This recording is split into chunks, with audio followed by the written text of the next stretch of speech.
नमस्कार। कैसे हैं आप लोग? मेरे ख्याल से अच्छे होंगे और अपनी पढ़ाई लिखाई खूब अच्छे से कर रहे होंगे। एक बार मुझे बता दीजिए कि आप मुझे सुन पा रहे हैं कि नहीं? मैसेज करके आप बताइए। अगर सुन पा रहे हैं, सब कुछ सही है, तो हम लोग अपना सेशन स्टार्ट करते हैं।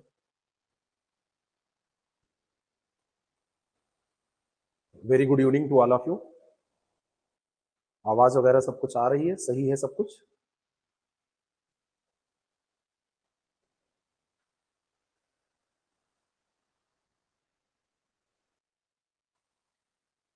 सब कुछ क्लियर है? साफ आवाज है? सब सही है ना? तो चलिए, हम लोग एक निबंध डिस्कस करने जा रहे हैं और इस निबंध को आप सब लोग जानते हैं, बड़ा नॉर्मल, बड़ा सामान्य टॉपिक है। किसी की क्वेरी भी थी कि इस पे निबंध नहीं कराया गया है। बाढ़ एक प्राकृतिक आपदा। बाढ़ आपदा तो है ही है और इसका कारण ज्यादातर मामलों में प्राकृतिक ही होता है। तो बाढ़ एक प्राकृतिक आपदा, इस विषय पर हम निबंध कैसे लिखेंगे अगर आ जाएगा? एक तो सब लोग जानते हैं कि बाढ़ का मतलब होता है पानी का भर जाना, छोटा बच्चा भी बता देगा।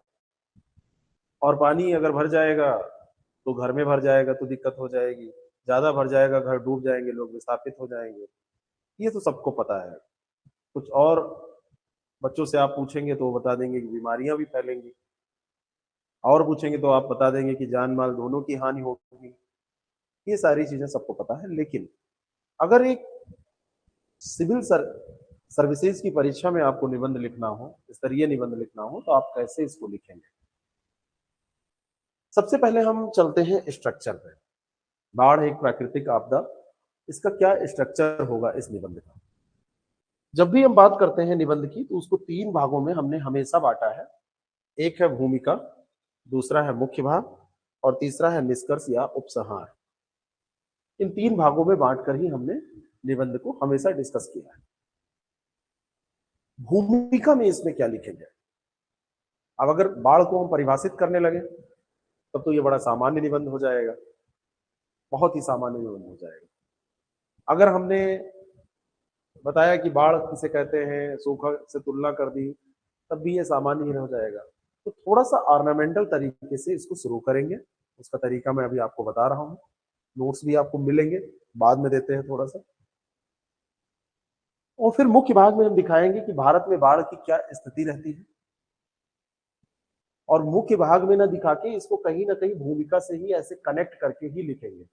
यानी कि भूमिका और इसको दोनों को कनेक्ट कर देंगे एक में, तो ज्यादा अच्छा रहेगा। कभी भी निबंध में कोई भी ये हिस्सा अलग अलग नहीं होता है।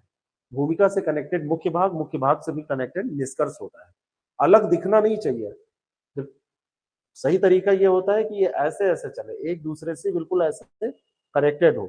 यहाँ पर आपने स्टार्टिंग की और यहाँ पे आपने एंड किया, ऊपर से नीचे तक कोई पढ़ता चला जाए तो उसको कहीं भी डिस कनेक्शन ऐसा कुछ ना दिखे कि डिस्कनेक्ट हो रहा है कुछ मैटर। सब कुछ आपको दिखे कि ये कनेक्शन है और ये एक दूसरे से रिलेटेड चीज है। क्या स्थिति बाढ़ की है? भारत में बाढ़ के क्षेत्रों को दिखाएंगे। कई बार लोग मैप भी बनाते हैं, मैं मना नहीं करता हूं मैप बनाने से, क्योंकि मैप बना के भी लोगों को बड़े अच्छे मार्क्स मिले हैं। लेकिन मेरा पर्सनल मानना है कि मैप नहीं बनाया जाना चाहिए। हल्का फुल्का आप दिखा सकते हैं कि ये एरिया है, लेकिन बहुत बार लोग, हाँ यहाँ समझाने के लिए मैं आपको मैप दिखाऊंगा, लेकिन वहां मैप नहीं बनाना चाहिए, उसको लिखना चाहिए। और ज्यादातर कोशिश करनी चाहिए कि बुलेट पॉइंट में न लिख के उसको पैराग्राफ में लिखना चाहिए। बाढ़ के क्या कारण होते हैं, बाढ़ के फिर प्रभाव, और फिर बाढ़ आपदा का सबसे महत्वपूर्ण है कि प्रबंधन कैसे किया जाए। इसी स्ट्रक्चर पे हम पूरा निबंध लिखेंगे। और आप यकीन मानिए कि 5-7 मिनट में जो ये स्ट्रक्चर हमने बनाया है, ये 5 मिनट का स्ट्रक्चर ही पूरे निबंध को इतना अच्छा कर देगा कि सारी चीजें इंटरकनेक्टेड रहेंगी और कोई भी चीज आपको कठिन नहीं लगेगी। सब भाई इसको बाढ़ दिया, बाढ़ की स्थिति में थोड़ा सा आंकड़ा वो आप याद करेंगे, क्षेत्र मैं आपको बता दूंगा, आपको भी मोटा मोटा पता है, कारण आपको पता ही है, उनमें और थोड़ा सा हम रिफाइन कर देंगे। और प्रभाव और बाढ़ आपदा का फिर प्रबंधन, प्रबंधन पे ज्यादा जोर देना है। और फिर हम उपसंहार या निष्कर्ष पर आ जाएंगे। बात समझ में आ गई? तो सबसे पहले हम चलते हैं कि कैसे इसको शुरू किया जाए, यानी कि इसकी भूमिका क्या होगी भूमिका पे हम सबसे पहले चलते हैं। रहीम दास का एक दोहा है, और वो दोहा है, उसमें कहते हैं कि रहीमन पानी राखिए, बिन पानी सब सून। कितने लोगों ने सुना है? सुना है कि नहीं सुना? रहीमन पानी राखिए, बिन पानी सब सून, और पानी बिना न उबरे, मोती मानुष चून। यानी कि पानी तो बहुत जरूरी है। रहीमन पानी राखिए, बिन पानी सब सून। पानी तो बहुत जरूरी है, लेकिन एक दोहा और है, अतिका भला न बोलना, अतिकी भली न चूप, और अधिका भला न बरसना, अतिकी भली न धूप। तो अति किसी भी चीज की सही नहीं होती। तो अगर पानी भी अति हो जाएगा, पानी का भी अति हो जाएगा, पानी बहुत ज्यादा बढ़ जाएगा, इसका प्रकोप अच्छा तो नहीं होगा, इसका प्रकोप एक चुनौती बन जाएगा। तो इससे आप शुरुआत कर सकते हैं कि पानी के बारे में कहा जाता है कि रहीमन पानी राखिए, बिन पानी सब सून, पानी बिना ना उबरे, मोती मानिश चून। लेकिन कभी कभी ऐसा होता है कि यह पानी इस कदर भयावह हो जाता है कि इसके प्रकोप से उबरना पूरी व्यवस्था के लिए, सरकारों के लिए, प्रशासन के लिए एक चुनौती बन जाता है। और ऐसी स्थिति को जब चारों तरफ पानी ही पानी दिखाई देने लगे तो उसको बाढ़ कहा जाता है। सरल अर्थों में विस्तृत स्थलीय भाग पर लगातार कई दिनों तक जल का पाया जाना, या विस्तृत स्थलीय भाग का लगातार कई दिनों तक जल से अनावृत रहना या जलमग्न रहना बाढ़ कहलाता है। एक लाइन में तो परिभाषा आप लिखेंगे, है ना? ये क्या कहलाता है? ये बाढ़ कहलाता है।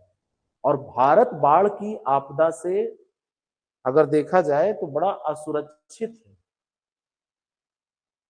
बाढ़ यहां पर आती रहती है, ये जिक्र भी आप अपने भूमिका में ही कर देंगे। तो शुरुआत आपने किया रहीमन पानी राखिए, बिन पानी सब सून से, और फिर आपने लिखा कि अगर इसकी अति हो जाए तो ये भयावह हो जाएगा, इसके प्रकोप से उबरना मुश्किल हो जाएगा, ये चुनौती बन जाएगा। ऐसी स्थिति और कहेंगे जब विस्तृत स्थलीय भाग पर लगातार कई दिनों तक जलमग्न रहे वो भाग, या जल भरा रहे, तो उसको हम बाढ़ कहेंगे। अब यहां पर हम सहारा लेंगे राष्ट्रीय आपदा प्रबंधन प्राधिकरण का, जिसको एनडीएमए के नाम से जाना जाता है, नेशनल डिजास्टर मैनेजमेंट अथॉरिटी, प्रबंधन प्राधिकरण है। तो ये कहता है कि भारत की जो स्थिति है, भारत बाढ़ की आपदा से अत्यधिक असुरक्षित है, अत्यधिक असुरक्षित है।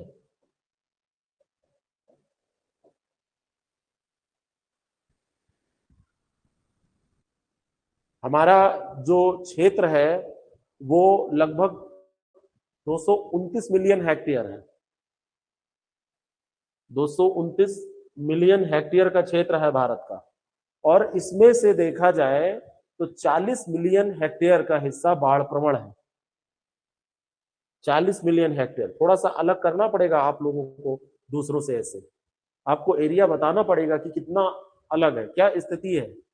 हमने कहा ना कि वहीं से कनेक्ट कर देंगे। तो भारत में स्थिति क्या है कि 329 मिलियन हेक्टेयर क्षेत्र में से 40 मिलियन हेक्टेयर से अधिक का हिस्सा बाढ़ प्रवण है। और बाढ़ जब आती है तो इसको कनेक्ट करना जरूरी है। ये केवल लोगों को विस्थापित ही नहीं करती है, इससे आर्थिक क्षति भी बहुत ज्यादा होती है। तो 1996 से 2005 की जो अवधि थी, एनडीएमए का ही आंकड़ा है, 1996 से 2005 की जो अवधि थी, इसमें जो वार्षिक बाढ़ क्षति थी वो पिछले 53 सालों में देखा जाए तो उससे कई गुना ज्यादा थी। पिछले 53 सालों में देखा जाए तो इसके बीच में क्षति हुई लगभग 4745 करोड़ रुपए की। और पहले जो क्षति हुई थी 53 वर्षों में, इसके पहले, ये थोड़े से आंकड़े हैं बस याद करना है, ये 1805 करोड़ रुपए के आसपास थी। अब आप कहेंगे कि अब तो बाद में महंगाई भी बढ़ी, ठीक है बढ़ी, लेकिन उसका आवाज फसफस क्या आ रही है?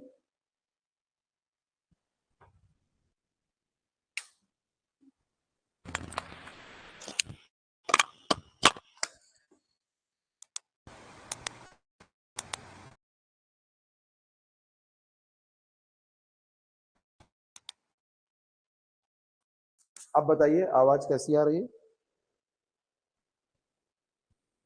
अब देखिए आवाज कैसी आ रही है? मेरे ख्याल से अब बिल्कुल सही होगी। देखिए आवाज सही है? एक बार बता दीजिए। सही है। तो थोड़े से आंकड़े इसलिए देना जरूरी रहता है कि 18 पिछले 53 वर्षों में जो हुई 1805 करोड़ की, फिर 96 से 2000 के बीच में ये जो क्षति हुई, ये आपकी 4745 करोड़ रुपए की थी। थोड़ा बहुत नोट भी आप कर सकते हैं। यानी कि क्षति बढ़ रही है। प्रति वर्ष लगभग 75 लाख हेक्टेयर भूमि हर साल। हमारे यहां मैंने आपको बताया कि 40 मिलियन हेक्टेयर, 40 मिलियन हेक्टेयर का मतलब हो गया 400 लाख। इन चीजों को समझा करिए। 400 लाख हेक्टेयर इससे प्रभावित है। लेकिन हर साल देखें तो हर जगह हर साल बाढ़ नहीं आती है। ये तो पूरे भारत का हिस्सा हुआ कि इतने क्षेत्र में बाढ़ आने के चांसेस हैं या ये क्षेत्र असुरक्षित है। लेकिन यहां क्या होता है, हर साल लगभग 75 लाख हेक्टेयर जो क्षेत्र है, उस क्षेत्र में बाढ़ से भूमि प्रभावित हो जाती है। एक अनुमान है एनडीएमए का कि लगभग 1600 लोग अपनी जान गंवा बैठते हैं प्रत्येक वर्ष की ये बात है। और ये जान गंवाते हैं किसके कारण? बाढ़ के कारण। ये बाढ़ से पीड़ित लोग हैं। फसलें नष्ट हो जाती हैं, मकान बह जाते हैं, रोड टूट जाती हैं, जन सुविधाएं तहस नहस हो जाती हैं। हर साल लगभग कई सौ करोड़ रुपए कि ये सब नुकसान हो जाते हैं प्रतिवर्ष।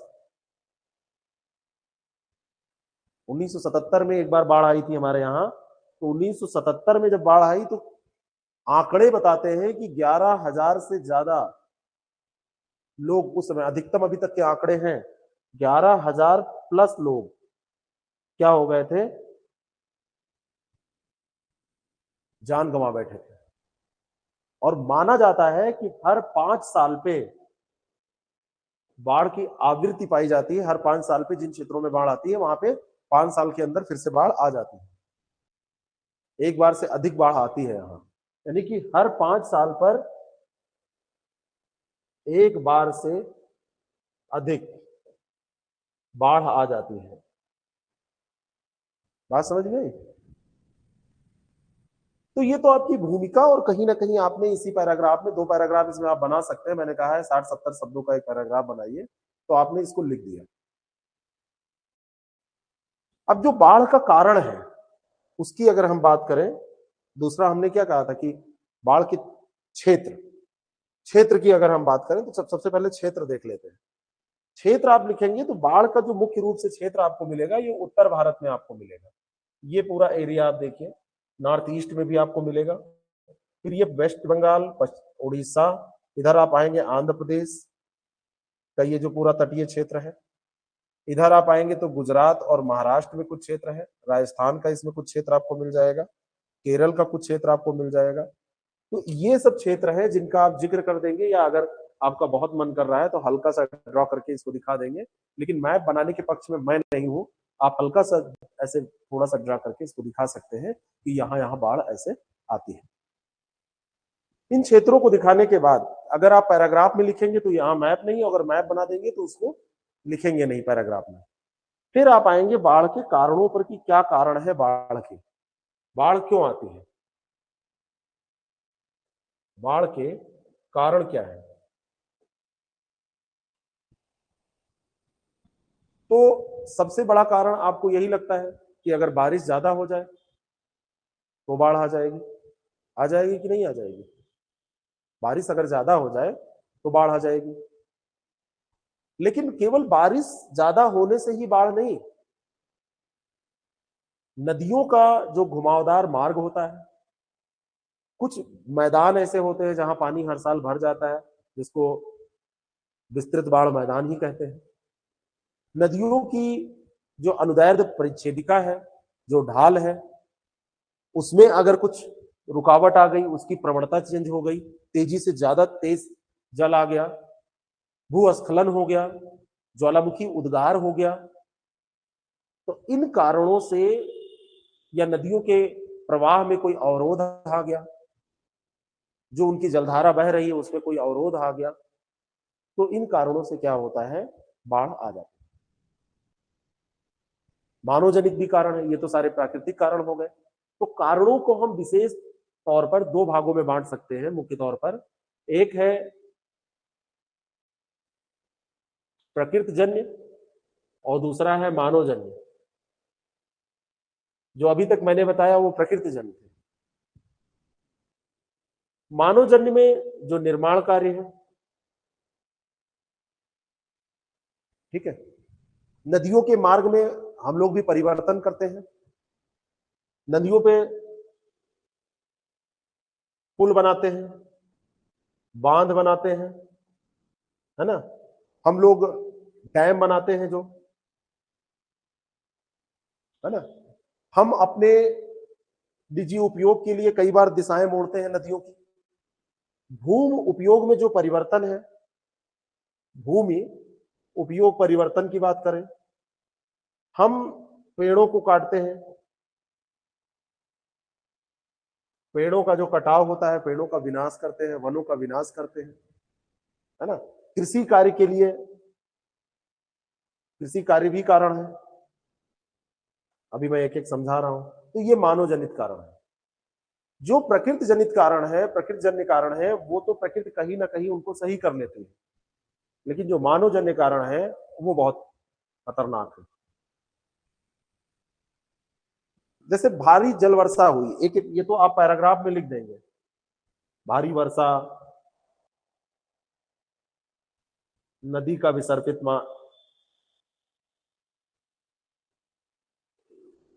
मार्ग आदि आज जो मैंने बताया। अब भारी जल वर्षा अगर लंबे समय तक घनघोर वर्षा हो रही है, तो ये नदी जल हो या ना हो, बाढ़ आने का सबसे बड़ा कारण होता है। नदियों में कम जल भी होगा तब भी ऐसी स्थिति में लगातार अगर बारिश हो गई तो सारी, हर तरफ से जो नदियां हैं वो भर गई, उनकी सहायक नदियां भी भर गई, और बाढ़ आने का ये मूल कारण है। नदियों का जो ऊपरी भाग है, जहां से ये जल को ग्रहण करते हैं, तो जल ग्रहण क्षेत्रों में अगर वहां पर वर्षा हो रही है, जहां से नदियां निकल रही हैं, या रास्ते में वर्षा हो रही है, तो आगे जाके ये प्रभाव डालेंगे कि नदियों से जल वो चला जाएगा, नदियों के आयतन में अचानक वृद्धि हो जाएगी, और नदियों के आयतन में जब वृद्धि होगी तो ये जाके जलराशि जहां पर इकट्ठा होगी, जो निचला क्षेत्र होगा जहां पर सारा जल आके डंप होगा, वहां पे बाढ़ आ जाएगी। जैसे दामोदर के निचले भाग में बाढ़ आई थी, दामोदर नदी पे चक्रवाती वर्षा हुई, और चक्रवाती वर्षा के कारण यहां पर बाढ़ आ गई। बात समझ में आई? तो ऐसी स्थिति में बताइए, अनुराधा, कोई समस्या? कोई समस्या हो आप मैसेज करके पूछ सकते हैं। तो ऐसी स्थिति में बाढ़ आ जाती है। वर्षा कहीं हो रही है और उसका जल बह के वहां से स्रोत मिल गया नदियों को, बहुत सही व्यवस्थित तरीके से लिखिएगा इसको, और वहां से स्रोत मिल गया, और स्रोत मिलने के बाद में फिर पानी ज्यादा आया, तो जहां पे नीचे डंप होगा, निचली जो घाटी होगी, वहां पे बाढ़ आ जाएगी। तो ये तो भारी जल वर्षा की बात हो गई। कई बार शुष्क और अर्ध शुष्क क्षेत्रों में अचानक तेजी से वर्षा होती है, बहुत तेजी से घनघोर जलावृष्टि होती है, और नदियों में अचानक बाढ़ आ जाती है, क्योंकि वहां पे सामान्य स्थितियों में कम जल वर्षा होती है, वहां पे वर्षा होती ही नहीं है, लेकिन अचानक किसी कारणवश वहां पे ज्यादा वर्षा हो गई। राजस्थान में जैसे बाढ़ आई हाल के दिनों में, पिछले सालों में, और वहां का जो प्राकृतिक अपवाह तंत्र है वो ऐसी दशा में नहीं होता है कि इतने जल को वो समावेशित कर पाए। तो अगर मूसलाधार वर्षा हो गई तो वहां पर जलराशि एकदम से बढ़ती है और जलराशि का समावेशन नहीं हो पाता है, वहां की जो व्यवस्था है वो उसको समावेशित नहीं कर पाती है और वर्षा के कारण, जैसे चेन्नई में 2015 में नवंबर दिसंबर में बाढ़ आ गई थी, राजस्थान में जो बाढ़ आई, ये ज्यादा मूसलाधार वर्षा, बॉम्बे में ऐसी बाढ़ें आती रहती है और मानवीय कार्यों के फलस्वरूप ऐसी अव्यवस्था हो रही है, मानव का प्रकृति में जो हस्तक्षेप है उसके कारण से ऐसी अव्यवस्था हो रही है और बाढ़ एक प्राकृतिक आपदा बनती चली जा रही है। फिर हमने बात किया कि नदियों का जो घुमावदार विसर्पित मार्ग होता है, तो विसर्पों के द्वारा ये कहीं ना कहीं भाई नदी ऐसे जा रही है और मोड़ पे नदी के जल में अगर यहां से तेजी से फ्लो हो रहा है तो मोड़ पे नदी का जल क्या होगा, अवरोध महसूस करेगा। और अवरोध अगर इसके पास जल की मात्रा ज्यादा है, ये जहां भी इसका स्रोत है यहां से जल अगर अच्छी मात्रा में ये लेके आइए तो फ्लो इतनी तेज होगा तो इस मोड़ पे इधर उधर चला जाएगा जल।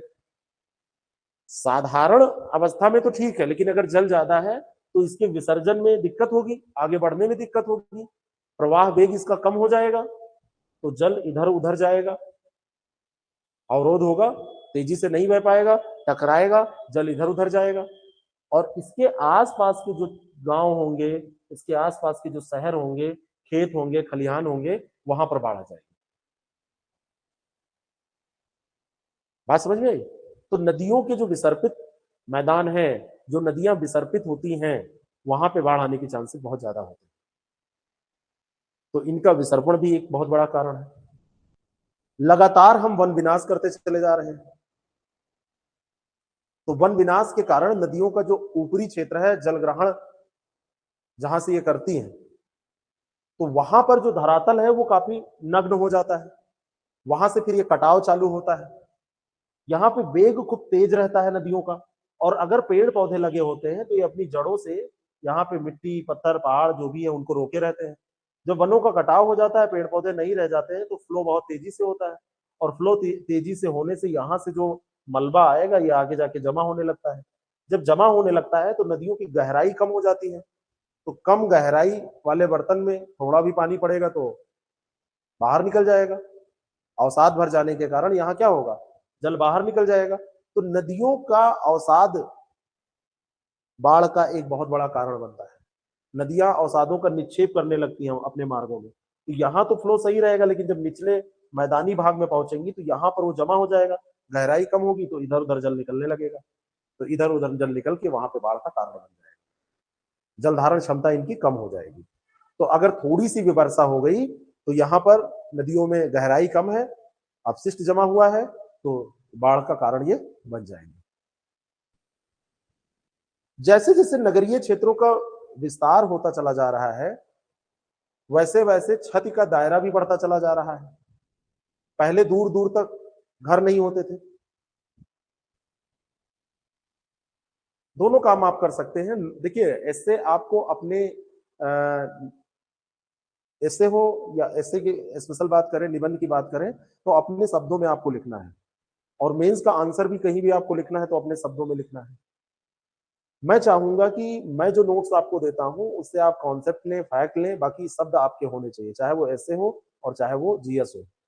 लेकिन जीएस में मैं प्रीलिम्स के लिए जो नोट्स प्रोवाइड कराता हूं, अगर उसकी बात आप कर रहे हैं तो उसमें आप रिवीजन के तौर पर उसका उपयोग करें, उसमें कोई दिक्कत नहीं होगी।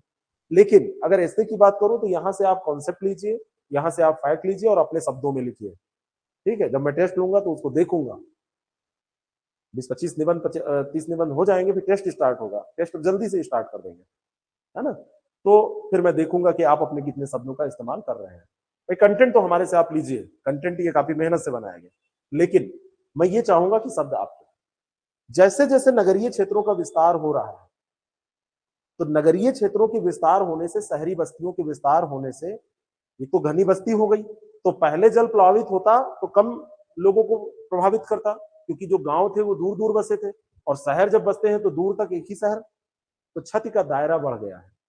क्योंकि किसी भी शहर का जो भौगोलिक दायरा है वो आबादी बढ़ने से ज्यादा बढ़ता चला जा रहा है, और घनी बस्ती होती है शहरों में। तो अगर शहरों में बाढ़ आती है तो वो ज्यादा लोगों को प्रभावित करती है। ठीक है। दूसरी बात हम करें, जल में प्राकृतिक जो बहाव होता है, अगर उसमें किसी भी तरीके का अवरोध आएगा तो वो अवरोध बाढ़ का कारण बनेगा। और ये जो अवरोध है, ये भूकंप के कारण आ सकता है, ये भूस्खलन के कारण आ सकता है, ये ज्वालामुखी के कारण आ सकता है ना, किसी भी तरीके से ये आ सकता है। पहाड़ी भागों में अगर भूस्खलन हो गया, मलबा जाम हो गया, तो वो भी एक कारण बनेगा, नदियों का मार्ग परिवर्तित कर देगा। ये बांध बनाने के कारण आ सकता है। लैंड यूज पैटर्न में अगर परिवर्तन करेंगे, उसमें परिवर्तन आएगा, तब भी पेड़ों के कटाव से होगा। हर तरीके से निर्माण कार्य जो होंगे, पुल बनाने से भी हो सकता है। तो अगर नदियों का मार्ग अवरुद्ध हो जाएगा, नेचर को आप अवरुद्ध करेंगे, तो किसी न किसी रूप में वो दिखेगा। और अगर अस्थायी बांधों के ऊपरी भाग में जलराशि खूब ज्यादा जमा है और बांध किसी तरीके से टूट गया, तब भी समस्या है। और ये जब टूटते हैं तो नीचे बड़ी तेजी से बाढ़ आ जाती है। नहर में कई बार पानी छोड़ा जाता है तो खेतों में देखिए कैसे पानी भर जाता है, किसानों का कितना नुकसान हो जाता है। अब नहर में पानी छोड़ा जाता है कई कारणों से। बाढ़ को रोकने का भी एक वो तरीका होता है कि जिन क्षेत्रों में पानी नहीं है वहां पे नहर में छोड़ दिया जाए, और नहरें तो सिंचाई के लिए बनाई गई हैं। तो ये सब कारण होते हैं, मोटे तौर पर जो भी आपको याद आए ये कारण आप लिख देंगे। अब हमको देखना है कि बाढ़ के जो प्रभाव होते हैं वो कौन कौन से प्रभाव पड़ते हैं। ये कारण हो गए। अब हम प्रभावों की बात करेंगे। प्रभाव कोई इसके सकारात्मक होंगे कि नकारात्मक होंगे?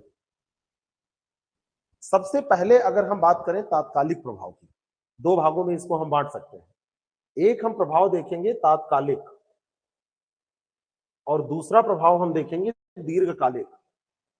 सकारात्मक नकारात्मक में इसको मत बांटिएगा, क्योंकि ये विभीषिका है, एक आपदा है।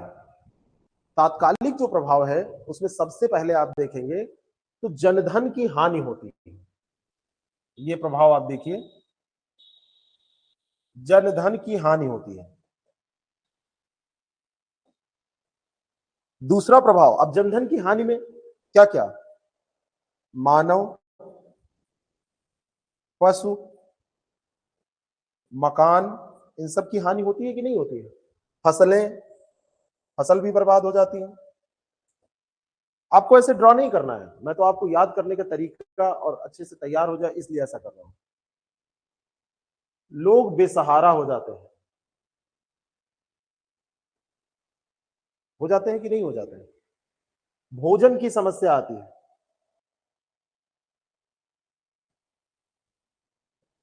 भोजन की समस्या आती है। तात्कालिक तौर पर देखिए तो बीमारी भी फैल जाती है, बीमारियों का फैलाव हो जाता है। और आप देखेंगे तो आर्थिक समस्या भी लोगों के सामने उत्पन्न ही हो जाती है। इतनी चीजों को आप एक पैराग्राफ में लिखिए। और दीर्घकालिक प्रभाव में आप देखेंगे तो जिनके घर उजड़ गए तो पुनर्स्थापन की समस्या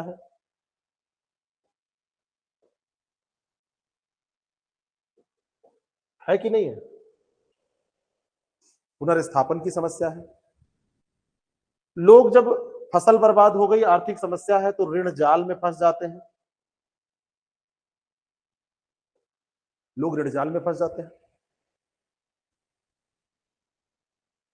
सामाजिक प्रभाव इसके पड़ते हैं। एक जगह रह रहे थे, वहां से फिर अलग अलग जाके, तो सामाजिक अलगाव का एक मुद्दा है इसमें। आपको लिखना ऐसे है कि आप सोच पा रहे हैं। सामाजिक अलगाव, लोग पहले एक जगह पर रहते थे, फिर कोई कहीं जाके बस गया, कोई कहीं जाके बस गया, कोई कहीं, तो अब अलग हो गए। नए बसाव के कारण ये समस्या आ गई। बच्चों की शिक्षा प्रभावित हो जाती है। पड़ेगा असर कि नहीं पड़ेगा? सांस्कृतिक प्रभाव पड़ते हैं इसके। अब अलग अलग लोग हो जाएंगे तो उसके सांस्कृतिक प्रभाव भी तो पड़ेंगे। Get it? सब समझ में आ रहा है? तो ये सारे प्रभाव पड़ते हैं। अब दूसरा दीर्घकालिक प्रभाव को एक पैराग्राफ में आप लिख देंगे कि ऐसे ऐसे प्रभाव पड़ते हैं। अब सबसे बड़ा मुद्दा है कि सारी चीजें तो हमने देख ली कि क्षेत्र क्या है, कारण क्या है, प्रभाव क्या है। अब बात आती है कि इसका प्रबंधन कैसे किया जाए।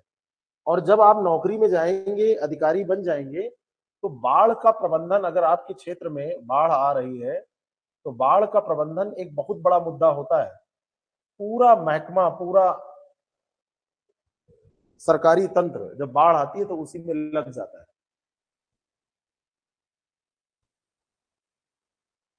अब आप कहेंगे कि बाढ़ आने से पहले हम सूचना दे दें, एक सीधी सी बात है। उससे ज्यादा जरूरी है कि बाढ़ को आने से रोकना। तो आप कहेंगे ये हम कैसे रोकेंगे?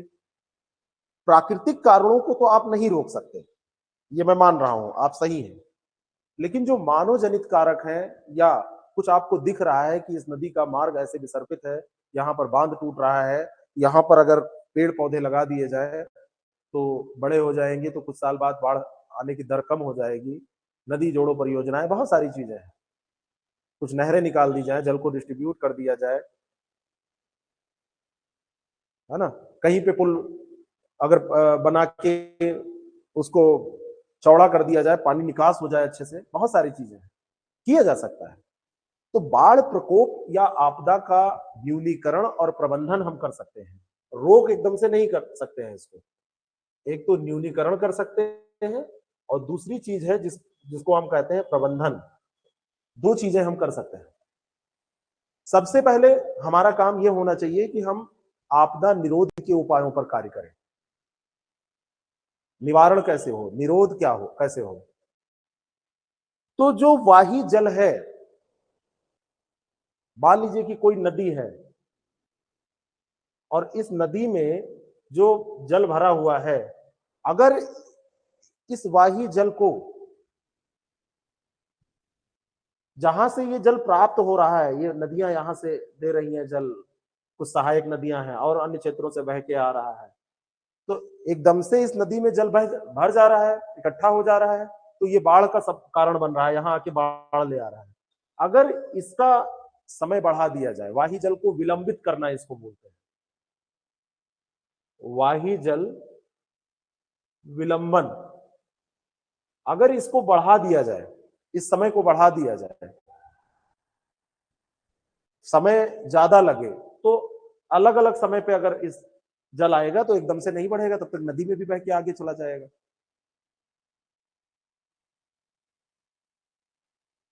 और इसका सबसे बढ़िया तरीका है वनारोपण करना।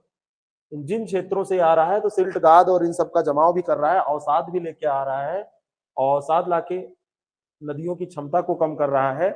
तो नदियों का जो अवसाद है इसको साफ करना, और अवसाद आए ही ना इसके लिए वनीकरण करना। तो अवसाद साफ कर दिया जाए तो ये समय बढ़ जाएगा, पहले ये नदी भरेगी, ये क्षेत्र भरेगा, तब तो नदी में आएगा। तो वाही जल विलंबन का सबसे अच्छा तरीका है, जो गाद है, जो सिल्ट है, उसको साफ कर देना।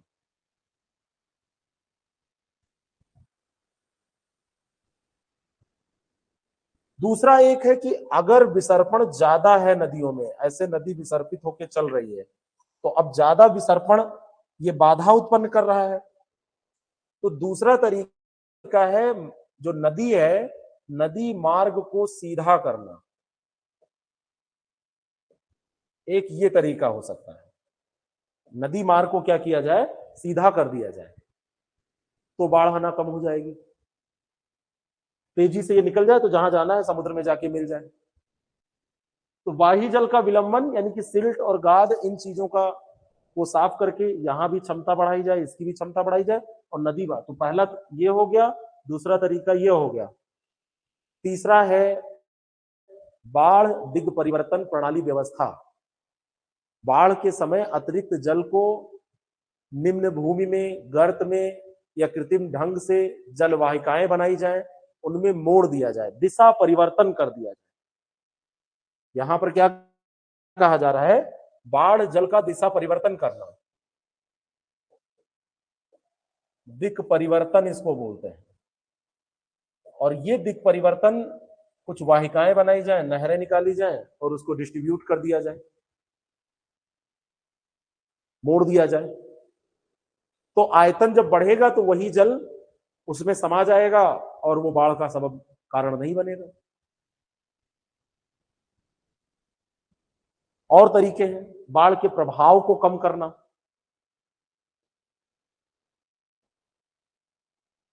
प्रभाव को कम करना। और इसके लिए जरूरी है बाढ़ का जो प्रभाव है इसको कैसे कम किया जाए, तो इसको कम करने के लिए कृत्रिम तटबंध बना दिए जाए, नदियों के किनारे बांध बना दिया जाए, ये सरकार खूब करती है। दीवार बना दी जाए बड़ी बड़ी ऊंची ऊंची। तो आप कहेंगे रिस्क आएगा, रिस्क आएगा, पूरा सीधे तो नहीं आएगा ना, है ना।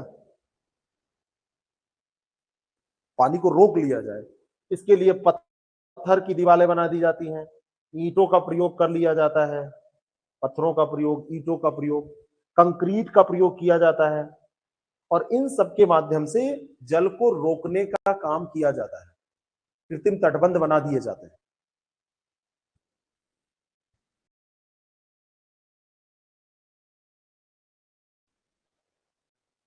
और एक तरीका है कि चेतावनी प्रणाली, पहले से बता दिया जाए, तो रोक तो हम नहीं सकते, अगर तो कम से कम लोगों को विस्थापित तो कर सकते हैं। जो लोग वहां पे हैं, 1954 में केंद्रीय बाढ़ नियंत्रण बोर्ड की स्थापना की गई, तो उसका उद्देश्य क्या था, 59 में जाके उसने भविष्यवाणी की शुरुआत की, बता दिया जाए कि बाढ़ आने वाली है, तो कम से कम लोग अपना सामान लेके, अपने जानवरों को लेके, जो उनके पास है वो लेके कहीं चले जाएं। फ्लड इंफॉर्मेशन सिस्टम ऐसा हो कि पूर्वानुमान, चेतावनी हम अच्छे से जारी कर पाए।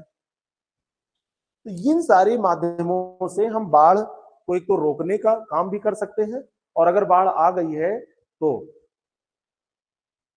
चाहे वो शहरी क्षेत्र है चाहे ग्रामीण क्षेत्र है, पहले ही उससे आगाह करके, भविष्यवाणी करके, चेतावनी जारी करके, जो 1959 से हम करते आ रहे हैं, और आज के समय में वो ज्यादा सुदृढ़ है, प्रणाली और अच्छी होती चली जा रही है, कंप्यूटर का युग है, ज्यादा अच्छा कैलकुलेशन होता है, हमारे पास अच्छे अच्छे अब उपग्रह हैं, और हमारे पास सिस्टम अच्छा है, भविष्यवाणी अच्छी हम कर सकते हैं। वर्षा की भविष्यवाणी हो जाएगी, मूसलाधार वर्षा होगी, तो जो बाढ़ वाले क्षेत्र हैं वो जान जाएंगे कि बाढ़ आ सकती है। तो ये सब रिलेटेड है एक दूसरे से, मौसम का पूर्वानुमान इससे रिलेटेड है। तो इस तरीके से हम इसका प्रभाव कम कर सकते हैं। दूसरी चीज है, अगर कहीं बाढ़ आ गई है तो आने के बाद में एक तो उसका त्वरित समाधान करना है, वहां के लोगों को विस्थापित करना है जहां बाढ़ आई है, और फिर दीर्घकालिक उपाय भी करना है कि बाद में उनको सहायता की जाए कि वो लोग फिर से कहीं पे बच सकें, अपना फिर से जीवन यापन शुरू कर सकें, उनको सहायता भी देनी पड़ेगी। बाढ़ के बाद की स्थिति बहुत खराब होती है। त्वरित तौर पर तो खाना, खाने का पैकेट, अगर कहीं बस गए हैं वो लोग, कहीं ऊंचे स्थान पे उनको बसाया गया है, तो राशन, भोजन बनाने की व्यवस्था, ईंधन उनको उपलब्ध कराया जाए, तंबू वंबू उपलब्ध कराए जाए, जिससे कि वो तान के एक अस्थायी आसियाना बना सके। फिर दीर्घकालिक क्या होता है कि दीर्घकालिक तौर पर इन प्रभावों का जो सबसे बड़ा इफेक्ट होता है, वहां पे बहुत तेजी से बीमारियां फैल जाती हैं, लोगों के पास इलाज कराने के पैसे भी नहीं होते हैं, तो सरकारी तंत्र को चाहिए वहां पे कैंप लगाएं और वहां पर जाके लोगों का इलाज करें, उनको दवाइयां पहले से दे दी जाए कि अगर बुखार आएगा तो क्या खाना है, पैर में सड़न हो गई है, थोड़ी फुंसी बहुत ज्यादा निकल रही है, या अगर ऐसा होने के चांसेस है तो पहले से भी दवाएं दी जा सकती हैं। बहुत सारी ऐसी दवाएं हैं कि होने के चांसेस ना रहे, जैसे मलेरिया होने के चांसेस, मलेरिया की दवा दी जाए मच्छरों के द्वारा। गंदा पानी वो लोग पियेंगे तो डायरिया भी हो सकता है, गंदा पानी पीने से और भी रोग हो सकते हैं। तो जितनी भी समस्याएं हैं उनका समाधान करने का ऐसा प्रयास किया जा सकता है। निष्कर्ष में आप क्या लिखेंगे, सबसे जो महत्वपूर्ण है निष्कर्ष की बात, अंत में निष्कर्ष में आप क्या लिखेंगे, या उपसंहार जिसको कहते हैं, उपसंहार या निष्कर्ष या कंक्लूजन, तो कंक्लूड करेंगे तो आप क्या लिखेंगे। भारत जो है, हमारे यहाँ अगर कहा जाए कि नदियों का देश है, खूब नदियां पाई जाती हैं, बड़ी संख्या में नदियां पाई जाती हैं, और नदियां हमारे यहाँ केवल पानी के लिए नहीं, धर्म के लिए भी जानी जाती है, संस्कृति के लिए जानी जाती है, हमारी संस्कृति का, हमारे धर्म का अटूट हिस्सा रही है नदियां। हमारे यहाँ नदियों का पहले पैर छुआ जाता है, फिर उसमें प्रवेश किया जाता है ना। नदियों ने हमारे यहाँ सभ्यताओं को जन्म दिया है, नदियों ने उन्हें पाला पोसा है। सभ्यताएं कहाँ फली फूली, नदी के किनारे, कोई भी न, सिंधु सभ्यता, है ना, मिस्र की सभ्यता, कहीं भी देखेंगे आप, कोई भी सभ्यता आप उठा लीजिए, मेसोपोटामिया की सभ्यता, कोई भी नदी आपको जरूर मिलेगी, क्योंकि जल से ही जीवन है, और जल का मतलब नदी। तो एक तरफ आस्था है, दूसरा तरफ वो आधार है। नदियां हमारा भूत रही हैं, और नदियां हमारा वर्तमान है और भविष्य भी तय करती हैं। हमारी आस्था और एक देश के तौर पर हमारी साझा नियति बनाने में भी नदियां महत्वपूर्ण भूमिका अदा करती है। गंगा हमारी माता है ना। बाढ़ों की जो ये स्थिति है, नदी जोड़ो परियोजना, अंत में आप ये जिक्र कीजिएगा कि इससे कैसे निष्कर्ष में कि सारी नदियों को, अगर जहां पर जल ज्यादा है उन नदियों को अगर कम जल वाले, जैसे जो उत्तर भारत की नदियां हैं वो सदा नीरा नदियां हैं, सदा उसमें जल रहता है, और दक्षिण भारत की नदियां हैं वो मानसूनी नदियां हैं, वहां पर सदा जल नहीं प्रवाहित होता है। तो उन नदियों को अगर इन नदियों से जोड़ दिया जाए तो जहां पर जल ज्यादा है वो जल कहां चला जाएगा, जहां पर जल नहीं है। तो उससे कई लाभ होंगे। एक तो बाढ़ से निजात मिल जाएगी, दूसरा खेती किसानी में उस जल का उपयोग सिंचाई के तौर पर हम कर पाएंगे।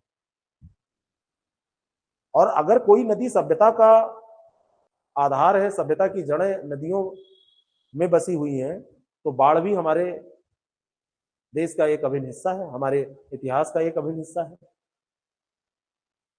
बाढ़ से हमको फायदे भी होते हैं।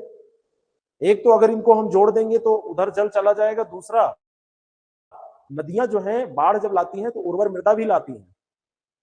लेकिन बाढ़ अगर बहुत ज्यादा आ जाती है तो समस्या होती है। थोड़ी बहुत बाढ़ आए तो कोई समस्या नहीं, थोड़ा पानी भरे निकल जाए तो लोग रह लेंगे, 2-4-10 दिन पानी में चल लेंगे। अगर नदियों का तलछट पूरे क्षेत्र में जमा होता है तो वो उर्वरता को लाता है। और भारत का जो आपका आर्थिक विन्यास है वो कृषि पर आधारित है। हमारी अर्थव्यवस्था जो है वो कृषि आधारित अर्थव्यवस्था अभी भी बोली जाती है। तो नदियां हमारे यहाँ इसीलिए सभ्यता का आधार नहीं है, हमारी उन्नति का कारक रही है, क्योंकि नदियां उर्वरता भी लेके आती हैं। नदी जोड़ो परियोजना हो, बाढ़ों का निर्माण हो, इन सारी चीजों को मिलाकर अगर यह कहा जाए तो हम ये कह सकते हैं कि हमारा जो स्वदेशी ज्ञान है, हमारी जो परंपरा है, हमें जो विरासत में चीजें मिली हैं, उनके साथ अगर नई तकनीक और स्मार्ट प्रबंधन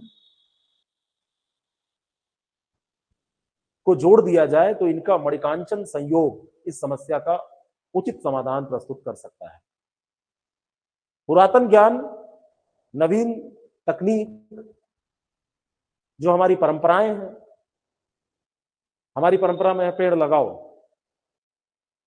हमारा पुरातन ज्ञान ये कहता है कि जितने ज्यादा पेड़ होंगे उतने समृद्ध होगा क्षेत्र वो, तो उनको यहां से जोड़ा जाए।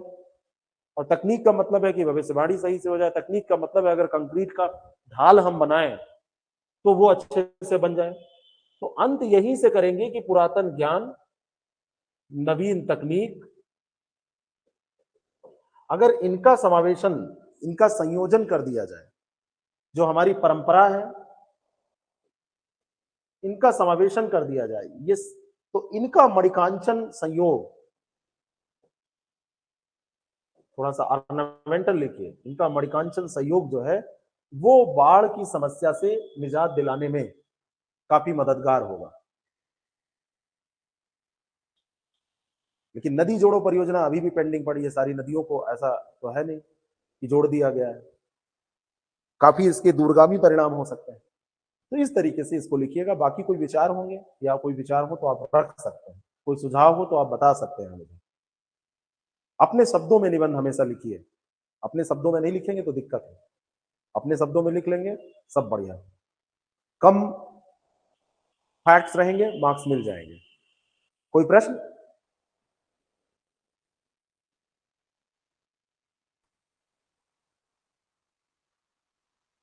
कोई प्रश्न हो तो बताइए।